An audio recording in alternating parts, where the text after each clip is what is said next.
시청자 여러분 그리고 장병 여러분 안녕하십니까? 국방뉴스를 전해드립니다. 군 장병들이 전역 후 진로를 결정하는 데 도움을 주기 위한 병영 멘토링 협약이 체결됐습니다. 국방부는 대통령 직속 청년위원회 그리고 한국경제신문사와 손잡고 앞으로 군 장병들의 취업과 창업 등을 위해 지속적으로 노력할 계획입니다. 윤현수 기자입니다. 군 장병들이 전역 후 진로를 결정할 수 있도록 최대한 도움을 준다. 찾아가는 병영 멘토링 프로그램이 약속한 슬로건입니다. 지난 2013년 9월부터 7번에 걸쳐 군장병 2천여 명을 대상으로 시범 시행한 결과 평가는 긍정적입니다. 실제 군장병들이 미래 진로를 판단하고 선택하는데 주춧돌 역할을 했다는 분석이 나왔기 때문입니다. 지난 18일 업무 협약을 맺은 국방부와 청년위원회, 한국경제신문사는 지속적인 확대가 필요하다는데 뜻을 같이 했습니다. 앞으로 전국 부대를 순회하며 군장병 눈높이에 맞춘 다양한 프로그램을 운영하고 벤처기업 탐방과 직업 체험 훈련, 취업 박람회 등 업무를 상호 지원하고 협력할 계획입니다. 주요 추진 과제로는 4가지가 설정됐습니다. 유관기관 협업을 통한 병영 멘토링 사업의 시너지 제고, 군장병의 요구에 맞는 특화 프로그램 운영, 기존 청년위원회 사업과의 연계 추진, 내실 있는 콘텐츠 제공 등입니다. 구체적으로 국방부는 방문 부대 선정과 보안 조치, 차량 지원, 장병 대상 온 오프라인 홍보, 청년위원회는 찾아가는 청년 버스 지원, 전문가 멘토단 파견, 공연 등 개최, 한국경제신문사는 1사 1병영 연계 사업과 포괄적인 홍보 지원 등을 협조하기로 했습니다. 올해 병영 멘토링 프로그램은 지난 13일 육군 3사단에서 시작됐으며 이후 육군과 해군, 공군 등 개최 장소와 시기는 협의를 통해 정할 예정입니다. 국방뉴스 윤여수입니다. 이번 MOU에 앞서 국방부와 청년위원회, 한국경제신문은 올해 첫 병영 멘토링을 육군 3사단에서 진행했습니다. 취업과 창업에 대한 장병들의 궁금증을 말끔하게 해결해준 멘토링 현장을 이혁근 기자가 다녀왔습니다. 강원도 철원 육군 3사단의 한 생활관. 장병들이 취업에 관한 이야기를 귀담아 듣습니다. 자신의 꿈이나 포부를 밝힐 때 어떻게 해야 효과적인지를 배우고 실제로 적용해 봅니다. 현재 저희 도시는 그냥 거의 사람을 위한 도시를 만들고 있는데 저는 사람이 아니라 지구를 위한 도시를 만들고 싶습니다. 청년 10명 중 1명은 실업자인 시대. 실업과 신용불량의 앞글자를 따 청년 실신이라는 신조어가 등장할 정도입니다. 군 장병들도 전역 후 실업난에서 자유로울 수 없는 상황. 국방의 의무를 다하고 있는 장병들이 전역 후 진로 결정에 도움을 받을 수 있도록 국방부와 청년위원회, 한국경제신문사가 나섰습니다. 올해 첫 찾아가는 병영 멘토링에서 멘토들은 취업이나 창업 시 적용할 수 있는 다양한 노하우를 장병들에게 전했습니다. 이번 멘토링을 통해서 제 슬로건을 확실히 찾았고 이제 제가 사회에 나가서 어떤 취업 같은 것을 할 때 저를 표현하는 것이 얼마나 중요한지를 배웠습니다. 전체 강연에서는 전자현악밴드 그룹이 장병들의 꿈과 희망을 응원하기도 했습니다. 또 농협은행과 롯데백화점 등 기업 인사 담당자들의 취업 특강도 이어져 장병들은 채용 과정에 대한 설명을 듣고 취업을 위해 중점적으로 준비해야 되는 사항도 점검받았습니다. 국군 장병들에게 2년 동안 어떻게 준비를 해야 되는지, 그리고 전역을 해서도 어떠한 마음가짐으로 취업을 준비해야 될지를 알려드리고 싶습니다. 전역 후 대학 복학을 해야 할지, 취업 전선에 뛰어들어야 할지, 작은 가게라도 창업을 해야 할지 미래에 대해 고민하는 장병들. 찾아가는 병영 멘토링에서 실마리를 찾고 꿈과 희망을 발견하길 기대합니다. 국방뉴스 이혁근입니다. 국가와 국민을 위해 헌신한 제대군인들에게 안정적인 일자리를 제공하기 위한 정책 토론회가 열렸습니다. 민관군이 서로 공감대를 확산해 제대군인 일자리 창출을 통한 군과 사회의 발전을 동시에 이끌어낼 수 있을지 관심이 모아지고 있습니다. 송민아 기자입니다. 육군은 19일 김유한 참모총장 주관으로 정부 부처와 공기업, 민간기업 대표 등 120여 명이 참석한 가운데 육군 제대군인 취업 지원을 위한 정책 토론회를 가졌습니다. 국가와 국민을 위해 봉사하고 헌신한 제대군인들을 안정적인 취업을 통해 성공적으로 사회에 안착시키기 위한 방안을 모색하는 자리였습니다. 국가와 국민을 위한 헌신을 자랑스럽게 생각하고 그 충정이 오래 기억되도록 하기 위해서는 제대군인들이 전역 후에도 새로운 일자리를 통해 보람과 행복을 느낄 수 있도록 해줘야 합니다. 취업 지원 대상은 40대 초반에서 50대 중반까지 5년 이상 중장기 군 복무 후 전역하는 간부로 이들은 전역 전까지 대부분 격오지 등 사회와 단절된 곳에서 생활하기 때문에 취업 역량 개발과 준비가 부족한 상태. 이들 자녀 대부분이 중고생 또는 대학생으로 학업 중일 때 전역하기 때문에 경제적 지출 또한 높은 시기이기도 합니다. 결국 군 경력과 경험만으로는 취업이 어려워 현재 중장기 복무자의 전역 후 취업률은 57.4%에 불과합니다. 실제로 지난해 제대군인 취업자 분석에 따르면 취업자의 62.2%가 민간 분야에, 18.8%가 군내 분야, 16%가 공공 분야에서 새 출발을 했습니다. 하지만 취업률이 높은 민간 분야에서도 경비나 보안, 영업 서비스 분야와 같은 계약직 형태의 현장 근무를 하는 등 열악한 조건이 대부분입니다.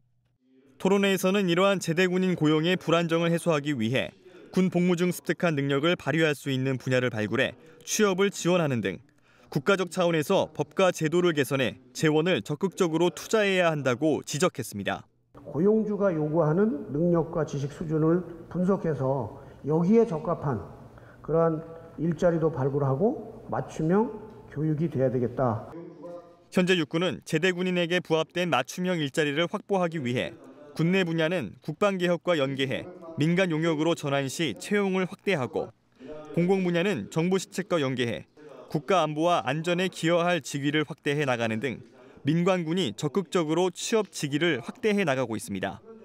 전역 후에 많은 취업에 있어서 어려움이 있었지만 또 이렇게 민관군이 또 합심으로 제대군인들을 지원해준 덕분으로 많은 제대 군인들이 힘을 얻고 또 새로운 제2의 인생을 출발하는 데 큰 도움이 된 것 같았습니다. 이번 정책 토론회 참석자들은 제대군인이 군 복무 중 취업에 필요한 자격 취득을 위해 온라인 서비스를 제공하는 등 취업 역량 개발 지원 체계 구축을 위한 군 내부적인 노력이 필요하다는 데에도 의견을 같이 했습니다. 국방뉴스 송민아입니다. 우리나라 해병대와 미 해병대가 합동으로 대규모 연합지휘소 연습을 실시하고 있습니다. 키리졸브 연습의 일환인 이번 훈련엔 한미해병대 장병 2,200여 명이 참가합니다. 키리졸브 연습과 연계한 이번 훈련은 18일부터 22일까지 포항과 오산, 일본 오키나와 등지에서 진행됩니다. 올해로 두 번째를 맞는 이번 연습에선 올해 한미 양측이 새롭게 합의한 작전 예규가 적용됩니다. 한미 양국 해병대는 포항과 오키나와 등지로 사전 이동해 지휘소를 설치하고 용산의 모의 대응반과 지휘소별로 실시간 네트워크를 연결해 다양한 시나리오를 점검합니다. 특히 연습간에도 현행 작전 지휘 체계를 설치하고 긴급 이동 수단을 구비하는 등 만일의 사태에 대비하며 훈련 효과를 높이고 있습니다. 이번 훈련이 끝난 후 한미 해병대는 이달 말부터 포항 일대에서 대규모 상륙 훈련을 펼칠 예정입니다. 올해로 창설 67주년을 맞은 육군 공병병과가 18일 육군회관에서 창설 기념 행사를 가졌습니다. 이날 행사는 병과발전 세미나와 예비역과의 교류 행사로 나눠 진행했습니다. 병과발전 세미나에서는 국방부를 비롯한 육군본부와 합동참모본부, 야전부대, 학교기관의 주요 인사들이 참석해 공병병과의 역할과 발전 방향에 대한 심도 깊은 의견을 나눴습니다. 또 예비역과의 교류 행사에서는 공병 전우회를 비롯한 선후배 190여 명이 참석해 화합을 다졌습니다.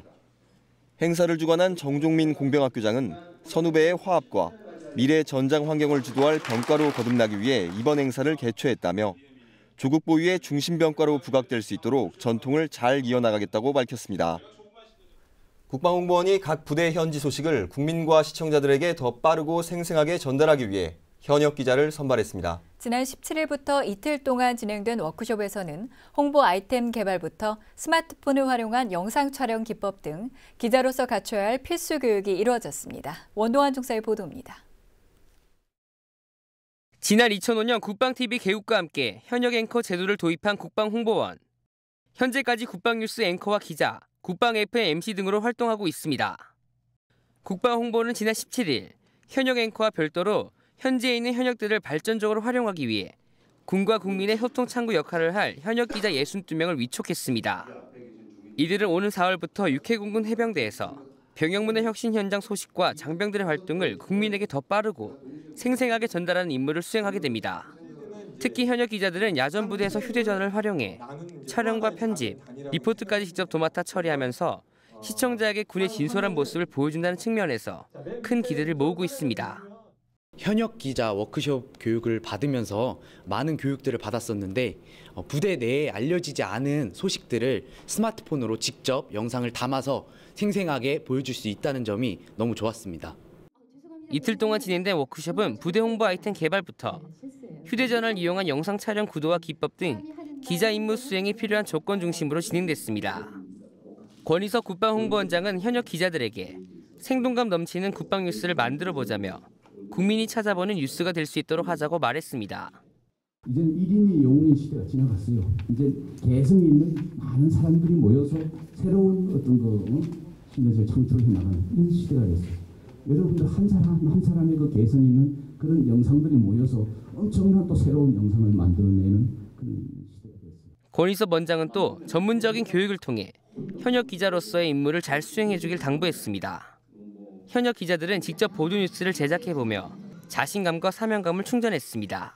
영상 촬영과 편집 그리고 나레이션까지 해서 리포팅을 해봤는데 실제로 하고 나니까 더 좋은 경험이 되었던 것 같고 추가로 국민들과 소통에 있어서 제가 도움이 될 수 있다는 부분에서 큰 자부심과 보람을 얻고 가는 것 같습니다.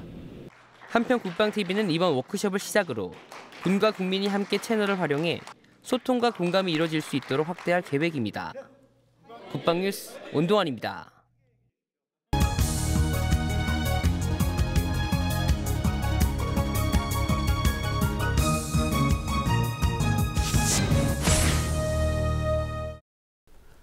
지난 17일 정부합동수사단이 한수원 해킹 사고의 중간 수사 결과를 발표했습니다.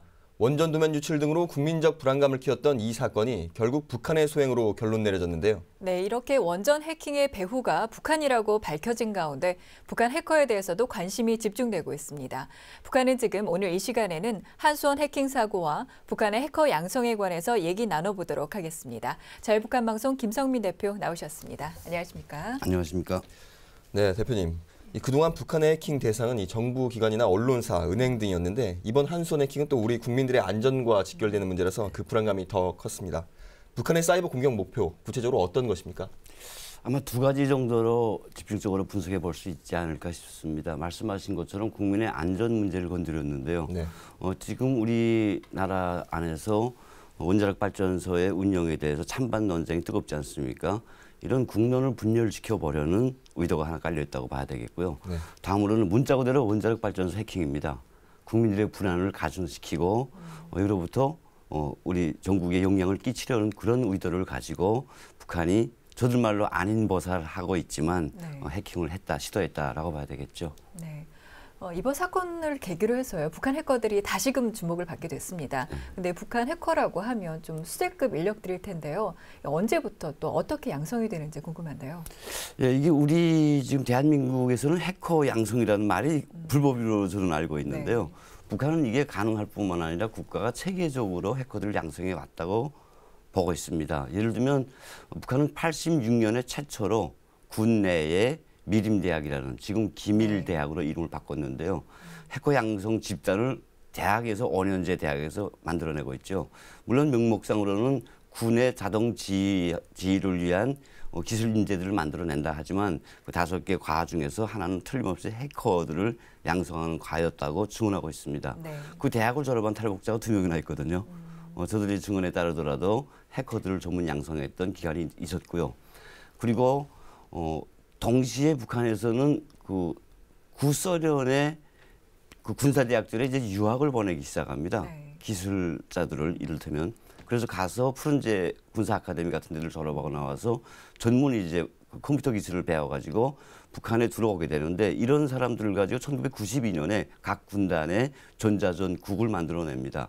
물론 이 이후에 바로 푸른제 아카데미 사건이라는 소위 반간첩 사건이 벌어지면서 간첩 사건이 벌어지면서 유명무실할 정도로 이제 그 군단에 만들어졌던 전자전국들이 무너져 가긴 시작하지만 그래도 그걸 모처해서 지금 경찰청국의 해커 부대가 전개하고 있습니다.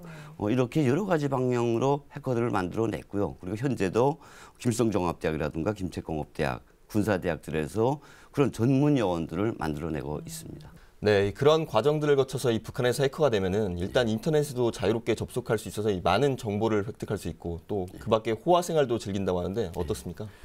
예, 두 가지 측면이라고 봐야 되는데요. 북한은 2010년 10월 달에 중국으로부터 괌 케이블을 끌고 들어갑니다. 네. 그래서 북한 내에 이제 인터넷 케이블들이 연결될 수 있는 기능들을 가진 기관들이 몇 개가 있습니다. 그런데 여기에서는 아무리 저거 해커의 기술자라고 할지라도 카드제로 사용되기 때문에 흔적이 남습니다. 사전에 어디 어떤 목적으로 접속하려고 한다는 것들이 딱 보장돼야 되기 때문에 그 친구들에게는 사실 인터넷이 거의 사실 그 활용도가 없다고 봐야 되겠죠. 하지만 여기에서 그런 해커 기술자로 인정을 받고 소위 이제 그 활동에 동원되는 친구들이 있습니다. 이 친구들은 대거 중국으로 나와 버립니다. 혹은 또 삼국으로 다른 나라들로 가고 있고요. 하여간 나와 있는 친구들은 자유자재로 이제 인터넷 서핑을 하고 있고요. 그리고 동시에 이 친구들이 나와서 그냥 저희들이 해커를 군사적 목적에 활용한다라고 하는 게 아니라 표면상에는 외화벌이를 이야기하고 있습니다. 그렇기 때문에 게임 프로그램도 만들고 그리고 기업관리 운영 프로그램도 만들어서 이제 불법적으로 팔고 있습니다. 네. 거기다 이제 디더스를 위한 바이러스를 심고 있죠. 이런 친구들은 그런 일을 하기 때문에 임민폐로 돈도 월급도 받고 있습니다. 근데 그게 뭐 임민폐 300원 정도 그렇게 많은 돈은 아니지만 그야말로 북한 주민들에 비해서는 월등한 해외에서의 삶 그리고 돈 번다라고 봐야 되겠죠. 그렇군요. 이번 해킹 사건의 배후가 북한이라고 지목되는 이유 중에 하나가 바로 이 인터넷 IP 주소가 이 북한 해커들이 주로 밀집해 있다는 그 중국 선양이라는 점인데요. 이 중국 선양이 어떤 특성 때문에 주로 이제 이용이 되고 있는지 좀 궁금하고요. 다음으로는 그 우리 정부가 앞으로 이제 중국 정부와 이 북한의 사이버 테러에 대해서 강하게 이제 대응을 해서 공조를 할 텐데요. 중국 입장에서 보면 북한의 사이버 테러가 이 자국이 그 무대가 된다는 게 어떻게 생각을 할지 굉장히 궁금합니다. 일단 두 번째 질문부터 답변을 드린다면 중국이 눈을 감아주지 않는다면 정말 원칙적으로 국제관례적으로 대한다면 북한이 중국에서의 해커 이런 움직임을 할 수가 없게 되어 있습니다. 네. 북한의 모든 이제 해커 소위 용사들은 전사들은 중국의 외화벌이 차원으로 나와 있지만 저들이 하는 짓거리를 중국 정부가 모를 리가 없습니다. 중국의 안전 불허가는 자식도 막강하거든요. 그럼에도 불구하고 눈을 감아주기 때문에 그런 일이 벌어지고 있고요. 이걸 만약 우리 한국과 중국 정부 간에 혹은 미국과 그래서 원칙적인 문제를 가지고 논의가 구체화된다면 막을 가능성도 있지 않나라는 게 일단 저희 답변이고요. 선양이 이제 해커들의 활동 중심지가 되는 것은 지리적으로 북중 관계에서 가장 중심적인 위치에 놓여 있습니다. 북경과도 얼마 멀지가 않고요. 북한이 중국과 국경을 맞닿는 지점이 한쪽으로는 신의주 쪽이 되고요. 중국에는 단동이 되고 한쪽으로는 중국의 장백이 되는데 이 삼각 지점의 중심 지역에 심양이 놓여 있습니다. 이런 지리적 조건도 있고 심양에 또 그 한인 우리 그 조선족 거주자들이 많기 때문에 여기에 들어가서 이제 소위 외화벌이 하는 사람들이 많다. 그런 활동 공간과 환경이 있기 때문에 심양 쪽으로 주로 해커들이 들어가서 활동을 한다라고 봅니다. 네. 네, 정부가 이번 원전 해킹과 관련해서 국가 사이버 안보 태세를 강화하겠다고 밝혔습니다. 국가 안보를 뒤흔들 수 있는 중대한 사건인 만큼 대책 방안이 조속히 추진돼야 되겠습니다. 지금까지 자유북한 방송의 김성빈 대표와 얘기 나눴습니다. 대표님 감사합니다. 고맙습니다.